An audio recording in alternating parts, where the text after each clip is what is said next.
ಇವತ್ತು ನಾನು ತುಂಬ ಸುಲಭವಾಗಿ ಮತ್ತು ತುಂಬ ರುಚಿಯಾಗಿ ಯಾವ ರೀತಿಯಾಗಿ ಖಾರ ಪೊಂಗಲನ್ನು ಮಾಡೋದು ಅಂತ ತೋರಿಸ್ತಾ ಇದ್ದೀನಿ. ಮೊದಲಿಗೆ ಒಂದು ಕುಕ್ಕರ್ಗೆ 2 ಟೇಬಲ್ ಸ್ಪೂನ್ ಆಗುವಷ್ಟು ತುಪ್ಪವನ್ನು ಹಾಕ್ಕೊಂಡು 1 ಕಪ್ ಆಗುವಷ್ಟು ಹೆಸರು ಬೇಳೆಯನ್ನು ಒಂದು 2 ಸಲ ವಾಶ್ ಮಾಡಿಕೊಂಡು ನಾನು ಇದಕ್ಕೆ ಹಾಕ್ಕೊಳ್ತಾ ಇದ್ದೀನಿ. ಹೆಸರು ಬೇಳೆಯನ್ನು ನಾನು ನೆನೆಸಿಲ್ಲ, ಹಾಗೆ ವಾಶ್ ಮಾಡಿಬಿಟ್ಟು ಹಾಕ್ಕೊಳ್ತಾ ಇದ್ದೀನಿ. ಹಾಕ್ಕೊಂಡು ಚೆನ್ನಾಗಿ ತುಪ್ಪದಲ್ಲಿ ಹುರ್ಕೋಬೇಕು. ತುಪ್ಪದಲ್ಲಿ ಹುರಿಯೋದ್ರಿಂದ ಬೇಗನೆ ಹೆಸರು ಬೇಳೆ ಬೇಯುತ್ತೆ. 2 ನಿಮಿಷ ಹೀಗೆ ತುಪ್ಪದಲ್ಲಿ ಚೆನ್ನಾಗಿ ಹುರಿಬೇಕು. ಹುರಿಯೋದ್ರಿಂದ ಫ್ಲೇವರು ಚೆನ್ನಾಗಿರುತ್ತೆ. 1 ಕಪ್ ಆಗುವಷ್ಟು ದೋಸೆ ಅಕ್ಕಿಯನ್ನು ವಾಶ್ ಮಾಡಿಕೊಂಡು ಹಾಕ್ಕೊಳ್ತಾ ಇದ್ದೀನಿ. ನೀವು ಯಾವುದೇ ತರಹದ ಅಕ್ಕಿಯನ್ನು ಬಳಸ್ಬೋದು. ಮಧ್ಯಮ ಉರಿಯಲ್ಲಿ ಎರಡನ್ನೂ ಕೂಡ ಒಂದು 2 ನಿಮಿಷ ಹುರ್ಕೊಳ್ಳೋಣ. ಹಾಗೆ ನಿಮಗೆ ಟೈಮ್ ಇತ್ತು ಅಂದರೆ ಎರಡನ್ನೂ ಕೂಡ 10 ನಿಮಿಷ ನೆನೆಸ್ಬೋದು. ಇಲ್ಲ ಅಂದರೆ ಡೈರೆಕ್ಟಾಗಿ ತೊಳೆದ್ಬಿಟ್ಟು ಹುರ್ಕೋಬೋದು ತುಪ್ಪದಲ್ಲಿ. ನೀರನ್ನು ಒಂದು 6 ಕಪ್ ಆಗುವಷ್ಟು ಬಿಸಿ ನೀರನ್ನು ಕಾಯಿಸ್ಕೊಂಡು ಹಾಕ್ಕೊಂಡಿದ್ದೀನಿ. 1 ಕಪ್ಪು ಹೆಸರುಬೇಳೆ ಮತ್ತು 1 ಕಪ್ಪು ಅಕ್ಕಿಗೆ ನಾವು ಒಂದು 6 ಕಪ್ ಆಗುವಷ್ಟು ನೀರು ಬೇಕಾಗುತ್ತೆ. ಚೆನ್ನಾಗಿ ಹದವಾಗಿ ಬೇಯಬೇಕು ಅಂದರೆ ನೀರನ್ನು ಹಾಕ್ಕೊಂಡು ಕುಕ್ಕರ್ ಕ್ಯಾಪನ್ನು ಕ್ಲೋಸ್ ಮಾಡಿಕೊಂಡು 2 ವಿಷಲ್ ಅಷ್ಟು ಕೂಗಿಸ್ಕೊಳ್ಳೋಣ. ಚೆನ್ನಾಗಿ ಹದವಾಗಿ ಬೇಯೋದ್ರೊಳಗೆ ರುಬ್ಕೊಳ್ಳೋಕ್ಕೆ ಸ್ವಲ್ಪ ಕಾಯಿ ತುರಿ, ಹಾಗೆ ಹಸಿ ಶುಂಠಿ ಮತ್ತು ಹಸಿರು ಮೆಣಸಿನ್ಕಾಯಿ ಮತ್ತು ಕೊತ್ತಂಬರಿ ಸೊಪ್ಪನ್ನು ಇಷ್ಟನ್ನು ನಾವು ತರ್ತರಿಯಾಗಿ ರುಬ್ಕೊಳ್ಳೋಣ. ಹಸಿರು ಮೆಣಸಿನ್ಕಾಯಿ ನೀವು ಖಾರಕ್ಕೆ ನೋಡಿಕೊಂಡು ಹಸಿರು ಮೆಣಸಿನ್ಕಾಯಿಯನ್ನು ಹಾಕ್ಕೊಂಡು ರುಬ್ಕೊಂಡು ಇವಾಗ ಒಂದು ಕಡಾಯಿಗೆ ನಾವು 3 ಟೇಬಲ್ ಸ್ಪೂನ್ ಆಗುವಷ್ಟು ತುಪ್ಪವನ್ನು ಆ್ಯಡ್ ಮಾಡ್ಕೊಳ್ಳೋಣ.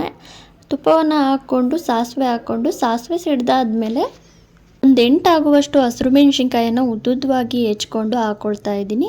ಹೆಚ್ಕೊಂಡು 1 ಟೇಬಲ್ ಸ್ಪೂನ್ ಆಗುವಷ್ಟು ಜೀರಿಗೆ, ಹಾಗೂ ಒಂದು 7-8 ಕಾಳು ಮೆಣಸು, ಹಾಗೆ ಒಂದು 20 ಗೋಡಂಬಿಯನ್ನು ಹಾಕ್ಕೊಂಡು ಗೋಡಂಬಿ ರೋಸ್ಟ್ ಆಗುವವರೆಗೂ ನಾವು ಹುರ್ಕೊಂಡ್ಬಿಟ್ಟು ಹಸಿ ಕಾಯನ್ನು ನಾನು ಹೆಚ್ಕೊಂಡು ಹಾಕ್ಕೊಳ್ತಾ ಇದ್ದೀನಿ. 1 ಇಡಿ ಆಗುವಷ್ಟು ಹಸಿ ಕಾಯನ್ನು, ಹಾಗೆ 1 ಟೇಬಲ್ ಸ್ಪೂನ್ ಆಗುವಷ್ಟು ಅರಿಶಿಣವನ್ನು ಹಾಕ್ಕೊಂಡು ಚೆನ್ನಾಗಿ ಹುರ್ಕೊಂಡ್ಬಿಟ್ಟು ಒಗ್ಗರಣೆ ರೆಡಿ ಆಗಿದೆ.